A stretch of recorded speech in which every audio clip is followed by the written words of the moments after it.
In today's session, we will be discussing about two diseases. Both are helminthic diseases. Right? What do you mean by helminthic disease? Helminthic disease means the disease which are caused by helminths, which are caused by worms, which are caused by nematodes. Hence, they are also known as pneumatic diseases or helminthic diseases. Right? In your syllabus, you have two helminthic diseases. Both helminthic diseases we will discuss today. One is known as Ascariasis. One is known as Ascariasis. One is Ascariasis.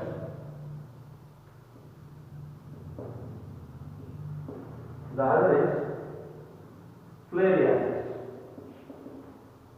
The other is Filariasis. Ascariasis. You all know that you have studied in your first year in the animal kingdom. Ascaris lubricoides, the worm which is commonly known as a roundworm. It is known as a roundworm. The worm that is known as roundworm. So it is caused by Ascariasis is the infection or the disorder, disease caused by roundworm. It is a worm. That's why this disease is known as helminthic disease. What disease? Helminthic disease. And Ascariasis is the infection of intestinal tract, or it is the infection of intestine. Two general points about the disease. One is it is caused by roundworm. It is caused by what? Roundworm. You should not supposed to write the common name in your examination, both in theory and practicals. If it is asked, you have to write the name, scientific name, the zoological name, that is Ascaris lubricoides. Ascaris lubricoides is the causative agent, right, of this disease, and this disease is caused by Ascaris lubricoides. Right? Mode of infection or mode of transmission. This disease occurs generally in children because they don't maintain hygienic habits. Right? They don't follow hygienic habits.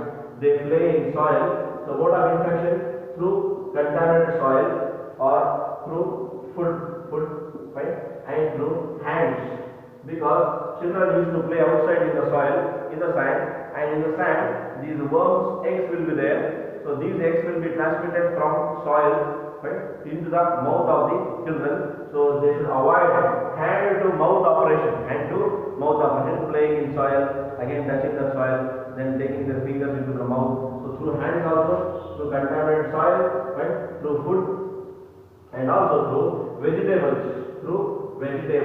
Now the question arises, how does it transmit through vegetables? Because the soil, the fertilizers what we use, right, in order to grow vegetables, in that soil, in that vegetables, these eggs will be there. The eggs of Ascaris lubricoides will be there. So these eggs will be found present on the vegetables, right? Sometimes you would have seen on green leaves, on back of the green leaves, some brown color dots, black color dots will be there, or white color dots will be there. These are the eggs of these worms. So through that also, this disease is being transmitted. So mode of transmission through soil, food, water, hands, vegetables, etc. Right? This is a causal organism. Ascaris lubricoides is a causal organism. The eggs of these worms will be transmitted through these mediums, the mode of infection. Then incubation period for about 1 week, right? These will be there in the stomach, in the intestine. After that, these worms will start growing. Then they show their symptoms. What are the symptoms here? Symptoms: enlarged belly, right? Enlarged stomach. Usually you might have seen some children, small children, their stomach will be like pot, right? Pot belly disease. Stomach will be enlarged, right? Indigestion, constipation, vomiting, right? Enlarged stomach will be bigger. Then indigestion, improper digestion, constipation, right? Cannot easily pass the feces, right? vomiting, right? Nausea, vomiting, nausea also. Nausea is nothing but the feeling of vomiting. You feel like vomiting, nausea. In severe infections, in severe infections, in chronic cases, fine, it leads to anemia. It leads to anemia. Anemia is nothing but the less number of or decreased number of RBCs in your blood or decreased amount of HB, hemoglobin or RBC. You all know that we have told 4.4 to 4.8 million of RBC should be there in a normal healthy adult person per cubic millimeter of blood. Lesser than that is what the condition what we call as anemia. We have discussed this point in the first year also. So anemia and also ulcerations, right? Ulcerations. These symptoms are in severe cases. Anemia, right? Ulceration. What do you mean by ulceration? Formation of ulcers. Formation of ulcers where? In the intestine. In the intestine. Formation of pimple-like, right? Or wound, injury, right? Where mucous membrane is ruptured, right? Formation of wound or injury in the intestine is what is known as ulceration of the intestine, or it is known as intestinal ulcer. Those who have used to get mouth ulcers, they might be knowing about that. I have discussed in the digestive system as well, right? So ulceration of the intestine, and finally blood in the stool, blood in the stool. These are the severe cases. In serious infections, chronic cases, right? What are the last symptoms? Anemia, ulceration, blood in stool. If it is not treated, some children may die also. It leads to death. If it is not treated. Now, what are the preventive measures? Preventive measures. Fine. Maintain hygiene habits. Maintaining or following hygienic habits, right? That is washing your hands before and after eating, before meals. You should wash both the hands cleanly. After attending the nature call, toilet, right? Defecation.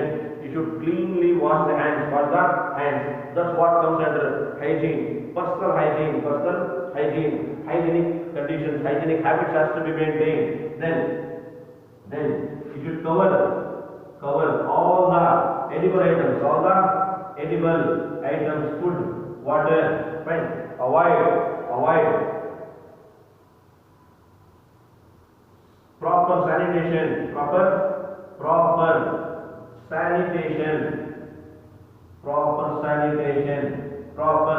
sewage. Because these eggs will be there in the feces of the worm. Where the eggs will be there? In the stool, in the feces, or in the stool of the patient. So through the soil, through the water, these eggs are dispersed into the soil, dispersed into the water.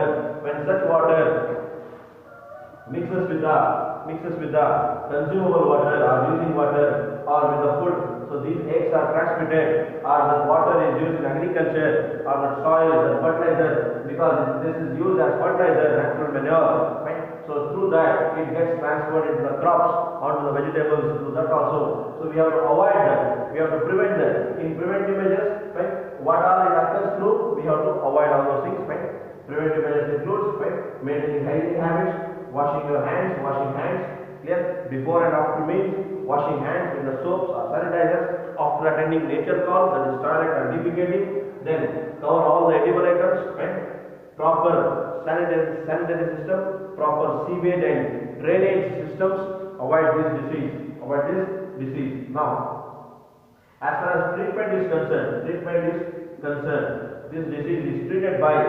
albendazole. It is also treated by mebendazole, right? Clear? It is also treated by, right, albendazole, mebendazole, right? Piperazine.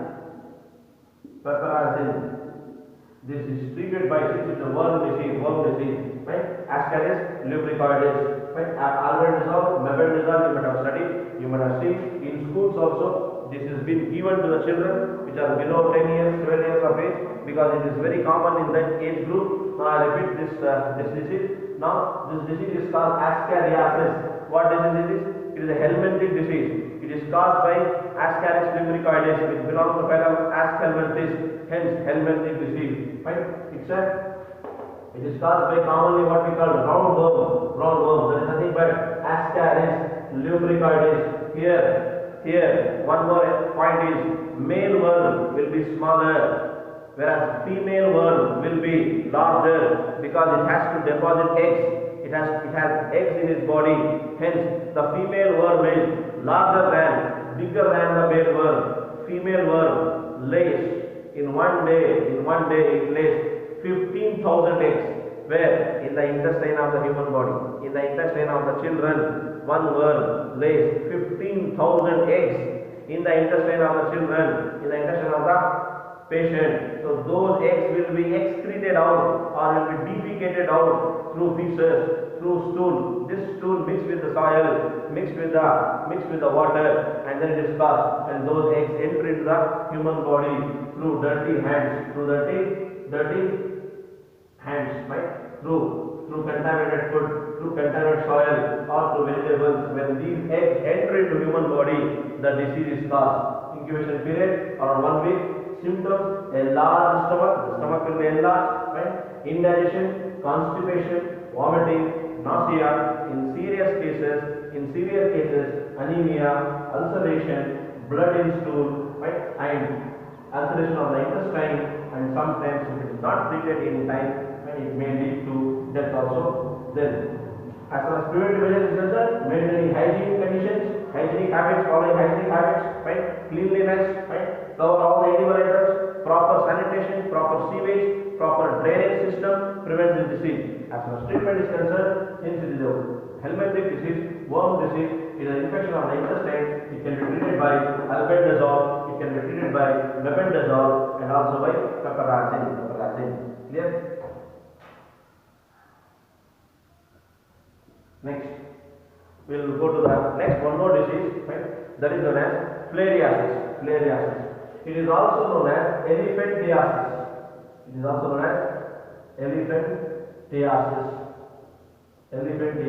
Because here the symptoms, based on symptoms when we talk, right? Filariasis. It is also a what disease? Helminthic disease. What is it? Helminthic disease. What do you mean by that? The disease that is caused by worm. Here, this worm is known as filarial worm. Or it is a common name. Is that common name? Filarial worm. The actual zoological name, scientific name is Wuchereria bancrofti.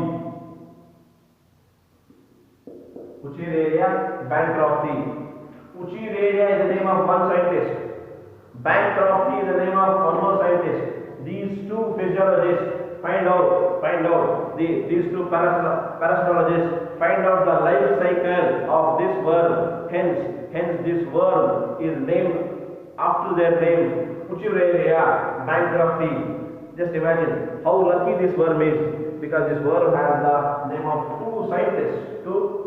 What is that? Wuchereria bancrofti. It is also caused by Wuchereria malawi. Right? In our country, this disease is more common in coastal regions. Kerala, Tamil Nadu, Andhra, in coastal sites, right? In our state also. So, because it is caused by Wuchereria bancrofti or Wuchereria malawi. Clear? This worm, filarial worm, commonly known as filarial worm, filariasis. The disease is known as filariasis, right? Or elephantiasis. Right? Incubation period. When this worm is also, it shows sexual dimorphism. That is, male worm is different and female worm is different. When these two worms enter into the body, right? This disease is caused. Now, incubation mode of transmission. This is the causal organism. Wuchereria bancrofti is the causal organism. Our unknown species is Wuchereria malawi. Right? These both are common in our country. Right? Mode of transmission, or we can say mode of infection, through the bite of female Aedes mosquito. Female Aedes, fine, female Aedes mosquito or female Culex mosquito. Culex mosquito. This disease is transmitted by the bite of female Aedes, not ladies. Aedes mosquito. What mosquito? Aedes mosquito. Female Aedes mosquito or female Culex mosquito. When these female mosquitoes bite, fine, in that worm, in that mosquitoes, if this worm is there or their eggs are there, in such a case, this disease, filariasis, is transmitted to healthy person. He becomes patient. Now, incubation period from 5 to 18 months, 5 to 18 months, very large incubation period, from 5 months, minimum of 5 months to incubation period. For example, this worm has entered or eggs of this worm have entered into the body 5 months back, somewhere 5 months back, and Culex mosquito has bitten you, female Aedes mosquito has bitten you. If that mosquito has the eggs of these worms, fine, clear. Then 5 months back or 1.5 years back also, that mosquito has bitten. After that, you show symptoms, right? So this disease is transmitted by mosquito. Here, vector. Mode of transmission is through vector, that is mosquito, right? Vector-borne disease, insect-borne disease, right? Clear. Helminthic disease, right? Next, symptoms. This worm affects the lymph glands. Affects the what? Lymph glands. So here you see enlargement of lymph glands. What are lymph glands? Right? We have spoken to you in the 7th chapter also. We were talking about blood, about lymph also. In 2nd year, in this same chapter, when we talk about immunity, right? Lymphatic system, we talk about that. Lymph glands are those which produce lymph, right? They are helping in the transportation of water-soluble vitamins, right? So lymph glands are there in our body, right? They are like small round structures which are found present. Tonsils also comes under lymphatic system. Tonsils are the glands which are found present in the armpits, near the right sternum bone, in the lower parts of the body. When we talk about immunity, we will give the diagram of lymphatic system, right? Throughout the body they are found present below the skin, under the skin, lymphatic glands, lymph nodes, lymphatic tissue, lymph nodes, lymphatic glands are found present. So enlargement of lymphatic glands takes place here, right? So in symptoms it leads to, in females, enlargement of the breast, in males, enlargement of the testes, these are the major symptoms. Then, right, deposition of lymphatic fluid below the skin, beneath the skin, under the skin, right? There will be huge production of lymphatic fluid that leads to deposition of lymphatic fluid. And in the symptom, the main symptom is the leg of the patient looks like leg of the elephant. In the symptoms, major symptom is because of deposition of accumulation of lymphatic fluid in the lower part of the body. So here the patient's leg looks like leg of elephant. Patient's leg looks like leg of elephant. Patient's leg looks like leg of elephant, not like elephant, leg of elephant. Hence, this disease is known as elephantiasis. I repeat the symptoms once again: enlargement of, swelling of, inflammation of lymph nodes, lymphatic glands. In females, enlargement of breast, enlargement of mammary glands. In males, enlargement of testes, scrotum will become so big. Then deposition of, accumulation of, right, lymphatic fluid under the skin, beneath the skin, below the skin. That leads to the patient's legs looks like as if the leg of an elephant. It looks like the leg of an elephant. Hence, it is known as elephantiasis. Now, When we talk about preventive measures, right? Preventive measures of filariasis, right? You might have seen now. You can easily guess here because this disease is also transmitted by mosquito. So in malaria disease, we have seen what are the preventive measures of malaria. Don't try like that. So here, since this disease is also transmitted by mosquito like Aedes mosquito and Culex mosquito, the preventive measures includes using mosquito repellents,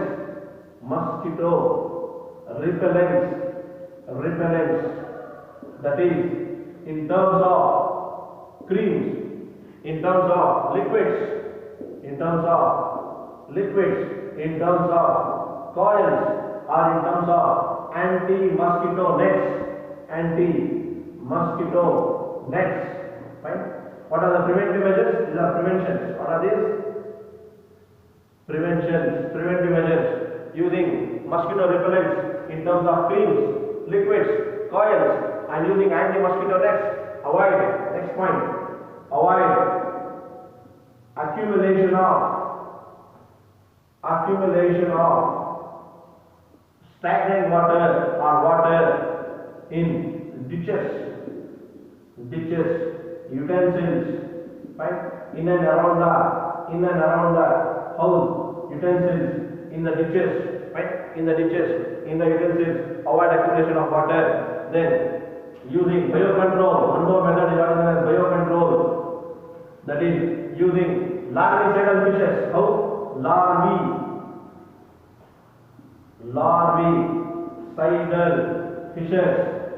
I have told you already this point.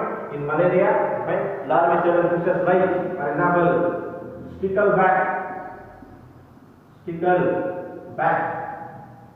minnows,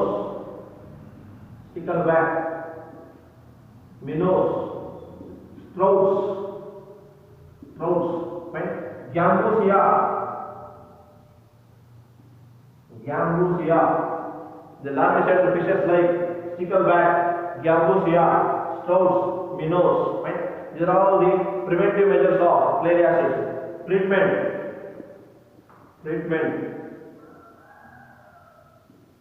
It is treated by a chemical, hetrazine,